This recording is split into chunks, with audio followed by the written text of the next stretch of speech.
Here's something that might shock you. Nearly 8 million Americans are about to receive what many are calling a bonus payment this Friday. But the reality behind this money tells a much more complex story about our nation's safety net. If you're part of the Supplemental Security Income SSI program, mark your calendar for Friday, August 29th, 2025. That's when the Social Security Administration will distribute $967 payments to eligible recipients. But calling it a bonus might be misleading when this money is actually a lifeline for America's most vulnerable populations. This monthly disbursement represents the standard SSI benefit amount after the 2025 Cost of Living Adjustment, COLA, was applied. The funds are specifically designed to help individuals with severely limited income and virtually no assets meet their most basic survival needs: food, shelter, and clothing. Recipients include elderly Americans living in poverty, individuals with disabilities who cannot work, and children facing significant hardships. But here's where the timing gets interesting and reveals something fascinating about government bureaucracy.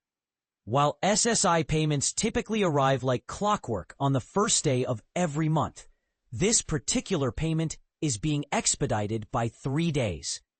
Why? Because September 1st falls on Labor Day, a federal holiday. Rather than delay payments until September 2nd, the SSA has chosen to send the money early. This schedule adjustment raises an intriguing question. If the government can move quickly to ensure timely payments when holidays interfere, why do other aspects of the social safety net often move at a glacial pace? Now, let's talk about who actually qualifies for this $967.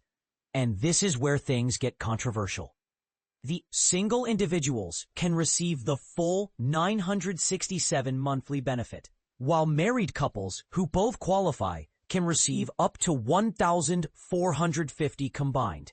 However, the income and asset limits are so restrictive that many people who desperately need assistance find themselves caught in a bureaucratic catch-22.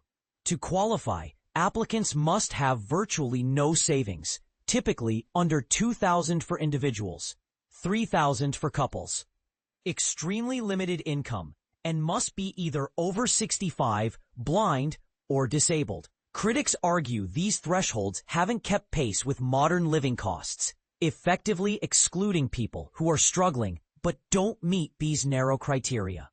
The payment mechanism itself has evolved significantly over recent years.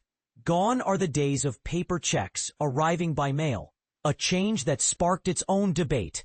Today, virtually all recipients receive their benefits through electronic direct deposit into their bank accounts or via the government's Direct Express debit card system. While this method is undeniably faster and more secure, it also assumes all recipients have access to banking services, an assumption that doesn't always hold true for the most marginalized populations. But here's what most people miss about the payment process. Timing matters more than you might think. If your $967 doesn't appear in your account by Friday, August 29th, don't panic immediately. The SSA recommends a 3-business-day waiting period before raising concerns. This means if you don't see your payment by Wednesday, September 3rd, that's when you should contact the administration. This waiting period exists because electronic transfers, despite being faster than traditional mail, still require processing time between different banking systems. However, if you're among those still experiencing delays after September 3rd, you'll want to verify that your banking information in the SSA system is current and accurate. Here's where it gets controversial. Is $967 actually enough to live on in 2025 America?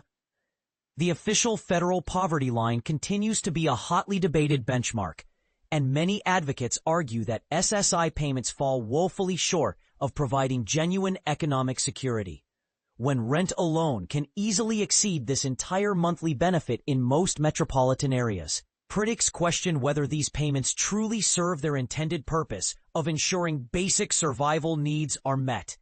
The early arrival of this particular payment highlights both the government's capability to adapt when necessary and the ongoing challenges facing America's most vulnerable citizens. While millions of recipients will undoubtedly feel relief when they see this deposit hit their accounts on Friday, it also serves as a stark reminder of how many people in the world's wealthiest nation live month to month on such modest amounts. So here's a question worth pondering. If you had to survive on $967 per month in your current location, what would you have to give up? And more importantly, what does it say about our society's priorities when this amount is considered adequate support for those who need help most? Whether you receive this payment yourself, know someone who does, or are simply concerned about social safety net policies, this Friday's distribution represents more than just a routine government transaction. It's a window into how we care for our most vulnerable neighbors. What's your take on whether these payments adequately address poverty in modern America?